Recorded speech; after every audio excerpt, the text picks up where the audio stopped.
പാവപ്പെട്ടവർക്കും സാധാരണക്കാർക്കും തൊഴിലാളികൾക്കും കുറഞ്ഞ നിരക്കിൽ പോഷകാഹാരം ഉറപ്പാക്കുന്നതിനായി ഡൽഹിയിൽ അടൽ ക്യാന്റീൻ പദ്ധതിക്ക് മുഖ്യമന്ത്രി രേഖാബ് ഗുത്ത തുടക്കം കുറിച്ചു. വ്യാഴാഴ്ച നടന്ന ചടങ്ങിൽ പദ്ധതിയുടെ ആദ്യഘട്ട ഉദ്ഘാടനം മുഖ്യമന്ത്രി നിർവഹിച്ചു. പരിപ്പ് കറി, ചോറ്, ചപ്പാത്തി, തോരൻ, അച്ചാർ എന്നിവ അടങ്ങിയ ഒരു താലിമീലിന് 200 രൂപ മുതൽ മുകളിലേക്ക് നൽകേണ്ടി വരും. പലപ്പോഴും ഭക്ഷണത്തിന്റെ വില റെസ്റ്റോറന്റിന്റെ തരത്തെയും പ്രദേശത്തെയും ആശ്രയിച്ചാണ് ഇരിക്കുന്നത്. ദിവസം 2 നേരത്തെ ഭക്ഷണം മേശപ്പുറത്ത് വയ്ക്കാൻ പാടുപെടുന്ന ആളുകൾ ഒരുപാട് പേരുണ്ട്. അവർക്ക് ഇനി ആശ്വസിക്കാം. ഡൽഹി സർക്കാർ അടൽ ക്യാന്റീൻ പദ്ധതി ആരംഭിച്ചു. നഗരത്തിലെ 100 സ്ഥലങ്ങളിൽ പ്ലേറ്റിന് വെറും 5 രൂപയ്ക്ക് പോഷകസമൃദ്ധമായ ഭക്ഷണം ഇനി ലഭിക്കും.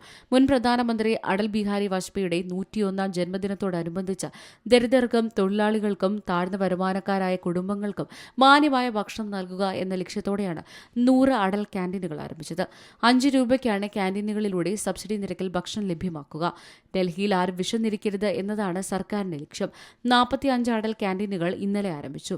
ശേഷിക്കുന്ന 55 ക്യാന്റീനുകൾ വരും ദിവസങ്ങളിൽ ഉദ്ഘാടനം ചെയ്യും.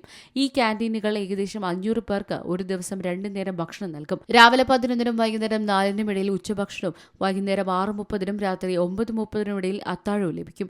ഭക്ഷണം വിതരണം ചെയ്യുന്നതിനായി മാനുവൽ കൂപ്പണുകൾക്ക് പകരമായി ഡൽഹി സർക്കാർ ഡിജിറ്റൽ ടോക്കൺ സംവിധാനം അവതരിപ്പിച്ചു.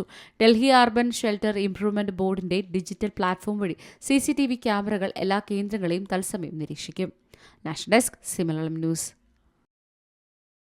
ഏറ്റവും പുതിയ വാർത്തകളും വിശേഷങ്ങളും വിരൽത്തുമ്പിലറിയാൻ മലയാളം ന്യൂസ് എല്ലാ ഡിജിറ്റൽ പ്ലാറ്റ്ഫോമുകളിലും ലഭ്യം.